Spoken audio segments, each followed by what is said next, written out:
I am an African. Now, like if we move on to the post-colonial period, what did governments do about what they were given after colonization? And why, like, could you just give us rationing for why many of these governments pursued policies of, nationalization? There were state-owned companies in many countries. And for some countries, it's a golden era. I know for Zambia, older generations talk of it in wonderful terms. And in other countries, I know they talk about it in wonderful terms. Even in countries that you have studied closely, in like Zaire, I've heard some Congolese speak of it, speak of those terribly. Some type of nostalgia, Yeah. like a boom. Yeah. So Zaire, the Zambia. So what? Can you just tell us what all of this was about? The nationalization, even in West Africa, in Ghana, the nationalization, and where did these glory days go? Because for us, we haven't experienced the radiance. Yeah. No, and you're absolutely right. It's the same in the Congo when you talk about this 1960s, early 1970s, from people who lived through it or were very close to it. Yeah, they talk about it with a certain sense of nostalgia, which I think on the one hand reflects the trajectory since then, right, in Ghana and Nigeria and Congo and elsewhere. But on the other hand, I think speaks to the fact that things were quite different. And I think the 1960s and the early 70s across much of the continent is a really important historical period to keep hold of and to learn from when thinking about policy and planning and strategy today. So in terms of what went on, and yeah, as you rightly said, there was kind of a broad process of nationalization of mining sectors, putting in place of state-owned enterprises. I think it was sort of alluded to when we were talking about the last question of the colonial encounter. I think fundamentally what had gone on was that anti-colonial resistance movements had seen very clearly what was taking place and that they had lost ownership and control, sovereignty over their resources, which were being produced and extracted to the benefit of the colonial powers.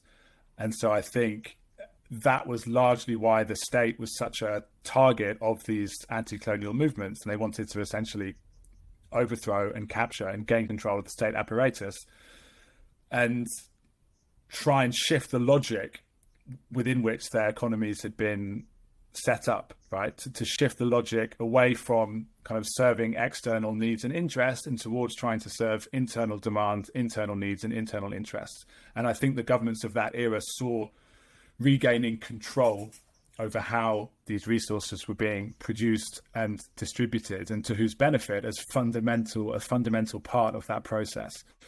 And so, yeah, you indeed saw a range of what might be considered radical policies by some in this direction. So you talked about in Zambia with the late Kenneth Kaunda, who was one of the leading figures in putting in place the copper price. You have OPEC today, right? The organization for the petroleum exporting countries. So they did something similar with copper in the I think it was maybe the late 60s, early 70s, where they did put in place a copper board to try and control prices.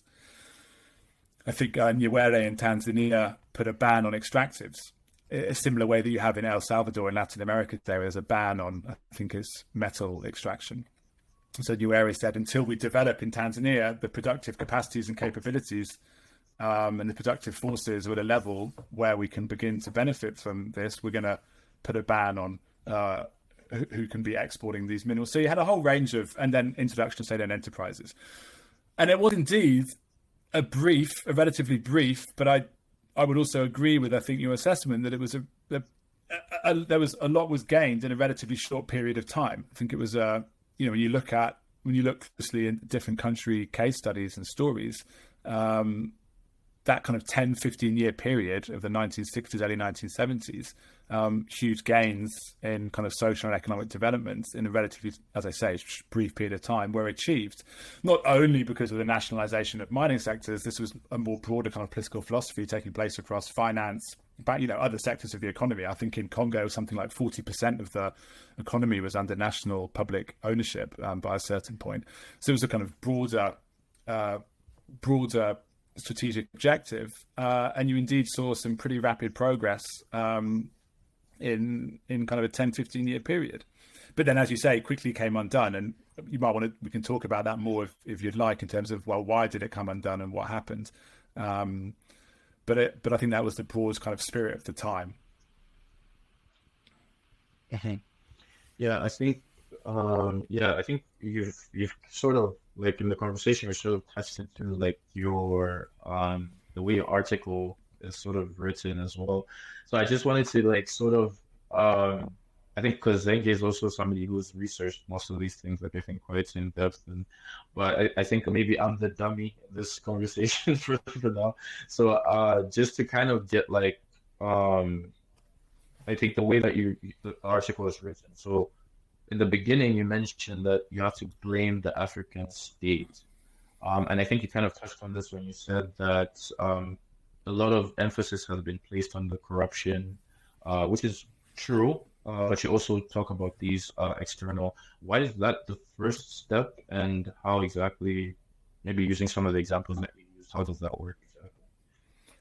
Yeah, so the first step, so in the article you're referring to there, what I tried to do is lay out what I talk about as the 3 steps through which Africa lost control of this briefly regained sovereignty over its resource wealth. And the first step I talk about there is, as you say, blaming the African state, which was what happened when this period came to an end around the mid-1970s to the late 1970s.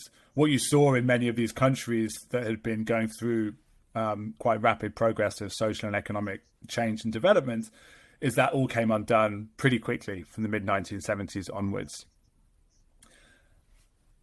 And the World Bank, at the time, a range of American economists, Northern economists, who were looking at this, the prime explanation that they came up with as to why this period had come undone so quickly was due to state mismanagement,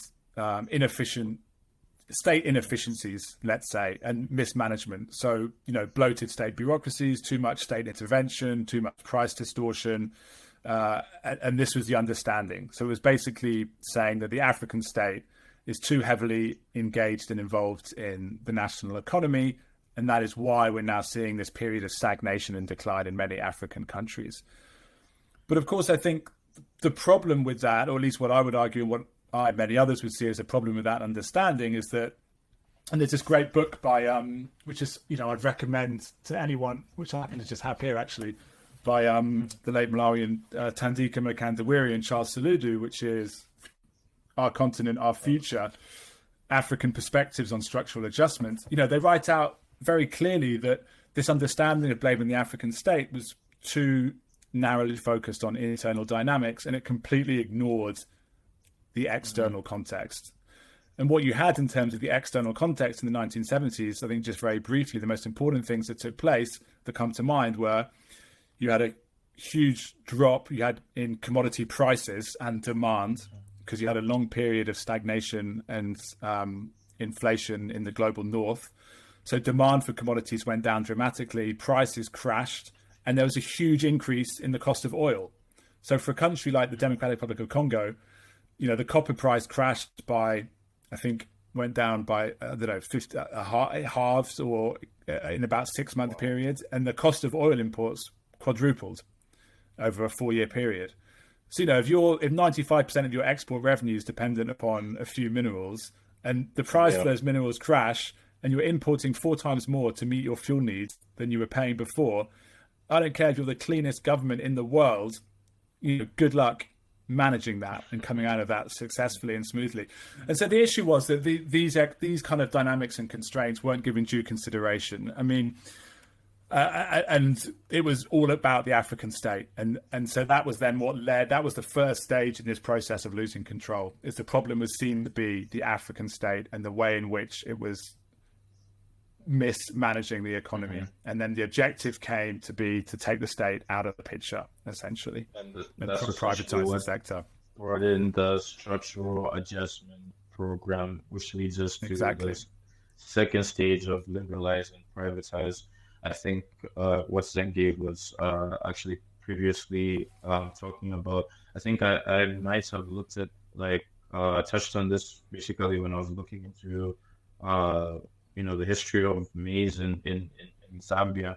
You sort of see how, when as you said, the country was highly dependent on, these resources to essentially finance most of their programs that they started, like free education, the subsidies for agriculture, and all those sorts of things. But now that the resources of the mines were taken away, it really created a serious problem. Would that be a correct assessment, or maybe there's something that I've missed there? In terms of that was what led to then to stage two. Okay, okay, and Yeah. yeah. So also, like, what's so important in stage two for? Okay, so then now the state has essentially lost the mines, and now the mines are in the hands of foreign powers. So now they've essentially lost a significant amount of that. Then which now pushes on to stage three, right? Which is Yeah. I mean, we can talk about. Yeah, Sorry. no problem. You can go ahead. Yeah, I mean, we could talk about, I mean, the liberalizing and privatizing component, it is worth touching on that briefly if we have time. Yeah. Yeah. Because, I mean, yeah, I might have misunderstood your previous question, but yeah, I think your reading of it is absolutely correct. And I think, it's also important to say when you look at the histories of some of these state-owned mining companies, I mean, there's a Zambian economist, Greaves Chelwa, who's written about this, where he says, the success of a mining sector is not to do with who owns the mines or who runs the mines. It's about prices. Are the prices up? Are they strong? Or are they not? And if you look at the history of many of these state-owned mining companies in Zambia, Congo, and elsewhere, they were performing very well as prices were, in the 60s and 70s. And it was when the crash happened that things started to go backwards. So it wasn't to do with ownership and management. It wasn't only to do, and I think the ownership and management, to my mind, is this sort of a red herring, or it's it's kind of diverting attention from the real structural constraints of like sustained development through extraction. And but you're right that the understanding of the African state and blaming the African state was then what justified the privatization of the sector, liberalizing the sector, and opening it up to foreign investments, essentially. And then what you saw in the 90s and 2000s was, high levels of investment in African commodities and a revival of production levels from the 2000s onwards, I suppose, and across a far wider group of countries than had been the case in the 1960s and 1970s. You now have a lot of countries that are seen by these investors as described as, frontier economies, or right, where it's, I think Burkina Faso might be an example of that. It didn't have as significant gold production historically as it has today. And so you had a huge level of investment, production levels started going up again, and in many countries are now at kind of historically unprecedented levels. And what you have is pretty much a landscape dominated by the control of foreign mining corporations, fundamentally, across the continent, who are now back in ownership and control of the sector.